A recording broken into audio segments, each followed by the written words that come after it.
Gauge pressure.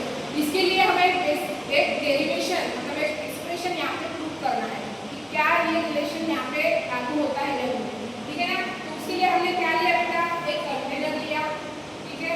ये container में हमने क्या किया, पानी भरा हुआ है। Let us imagine an imaginary cylinder. Imagine कर रहे हो कि इसमें इमेजिनरी सिलेंडर है जिसकी हाइट कितनी है, h है।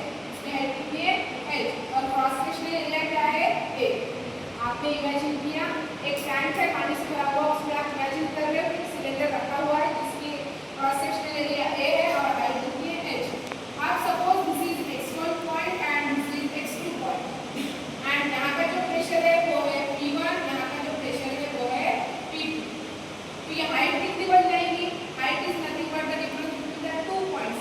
तो आपने यहाँ पे लिखा h is equal to x1 minus x2। What is h? h is the height of an imaginary cylinder. h क्या है, हाइट है इसकी इमेजिनरी सिलेंडर की। a क्या है बेटा, क्रॉस सेक्शनल एरिया है, क्रॉस सेक्शनल एरिया। अब एक्सप्लेनेशन देखो।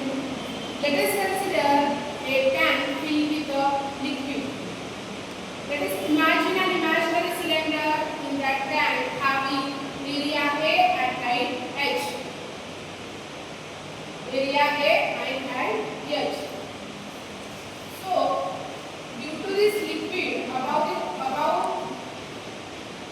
at the top position of this cylinder, there is a liquid column. Due to this liquid column, the pressure is when the force is exerted in vertically downward direction, which is equal to F.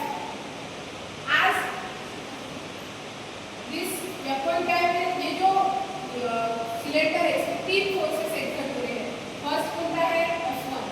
F1 is due to the liquid above the imaginary cylinder। जो पानी इसके ऊपर है imaginary cylinder, उसकी वजह से जो force exert हो रहा है वो है आपका F1। F2 क्या है, F2 is the force which is exerted by the liquid column at the bottom of the cylinder। जो बॉटम में है उसके वजह से जो फोर्स एक्सर्ट हो रहा है that is F2। एंड अब इसका वेट खुद का वो भी क्या है, वेट आपको पता है हमेशा क्या होता है, वर्टिकली डाउनवर्ड डायरेक्शन। तो ये भी एक फोर्स की तरह काम कर रहा है that is m into g, ठीक है। तो आपने यहाँ पे देखिए कि यहाँ पे कितने फोर्सेस एक्ट कर रहे हैं, there are 3 forces acting on this imaginary cylinder। First F1 which is vertically downward direction due to the liquid above the cylinder, above the imaginary cylinder। F2 is the force which is acting on this acting due to the liquid column bottom, due to the liquid column at the bottom of the cylinder, and m into g is the weight which is acting vertically downward direction। तो ये सभी content आपने यहाँ पे लिख दिए। आप क्या करना है, आपको यहाँ पे देखो कि 2 फोर्सेस है जिनकी डायरेक्शन एक है, तो उसकी सम लिखे क्या, that is F1 plus m into g is equal to F2। ऐसे है 2 फोर्सेस नीचे की डायरेक्शन में, एक फोर्स ऊपर की डायरेक्शन में, that's why making the sum of the 2 forces is equal to this force, that is m। इतना आपको समझ में आया तो आप इजीली सामने की कोशिश कर सकते हैं। अब आपको पता है what is the pressure exerted at this point, upper point and at the top point and at the bottom point। at top point का प्रेशर कितना है, P1। कैसे निकालते हो आपको पता है, प्रेशर का फॉर्मूला क्या है, फोर्स पर यूनिट एरिया। तो यहाँ पे आपको क्या दिया, F1 upon area is A। Therefore P1 की वैल्यू आपके पास, ठीक है। इस तरह से F1 निकाला आपने, इसमें से F1 निकाल लिया है बेटा, F1 is equal to P1 into A। Similar ऐसे ही आपको P2 निकालना है, P2 is equal to क्या मिलेगा, F2 upon A। Therefore F2 की वैल्यू क्या मिलेगी बेटा, P2 into A। आपने इस तरह से फोर्सेस निकाले। अब ये जो फोर्सेस निकाले आप इस इक्वेशन को पुट करोगे, कैसे पुट करना है, देखो यहाँ पे 15 these 2 forces in equation 1।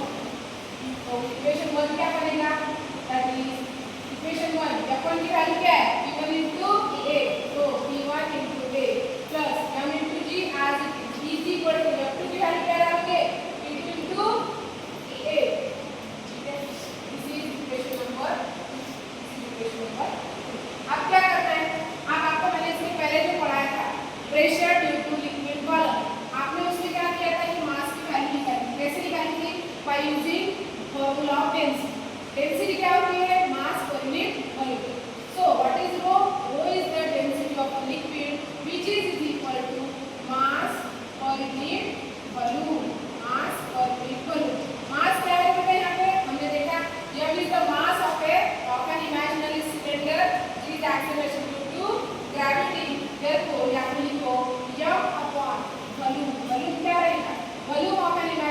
Cylinder, अगर आपको पता है वैल्यू ऑफ सिलेंडर कैसे निकालना है, कैसे निकालेंगे इसमें एरिया इनटू हाइट, इसका एरिया कितना है cross sectional area is A and height, so यहाँ पे रख दीजिए एरिया इनटू हाइट। अब हाइट की वैल्यू क्या है बेटा, हाइट की वैल्यू क्या है x1 minus x2, put here that is m upon a in bracket x1 minus x2।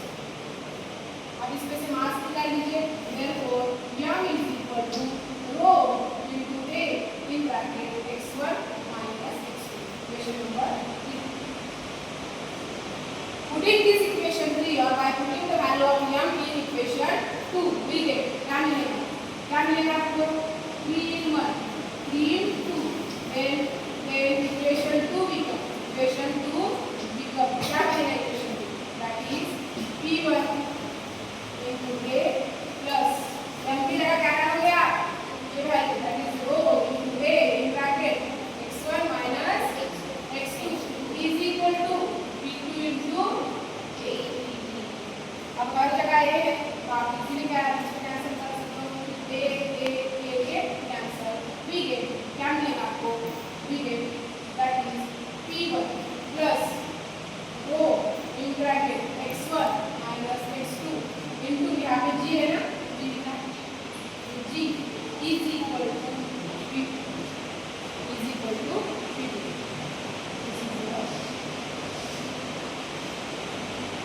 ये आपने यहाँ पे निकाला प्रेशर P1, ये इसका रिलेशन P2 के साथ में क्या है, ठीक है। आप यहाँ पे आपको क्या करना है बेटा, इसमें दो केसेस है, द प्रेशर एट डेप्थ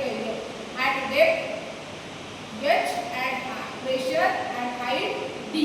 तो आपको यहाँ पे फिर से इमेजिन जो आपने सिलेंडर लिया वही ले लीजिए, ठीक है। और ये सिलेंडर में आपको दो केसेस निकालिए, दो केसेस इस तरह से है, that is at depth h at depth h। यहाँ पे क्या है, कौन सा मीडियम है, एयर, अंदर कौन सा मीडियम है, वाटर, है ना। फिर से ये कितनी वैल्यू है, this is x1 this is x2, यहाँ पे प्रेशर कितना है P1, यहाँ पे प्रेशर कितना है P2, ठीक है। सेम है। अब यहाँ पे आपको क्या करना है, ये केस फर्स्ट में क्या कर रहे हैं आप, pressure at depth h below the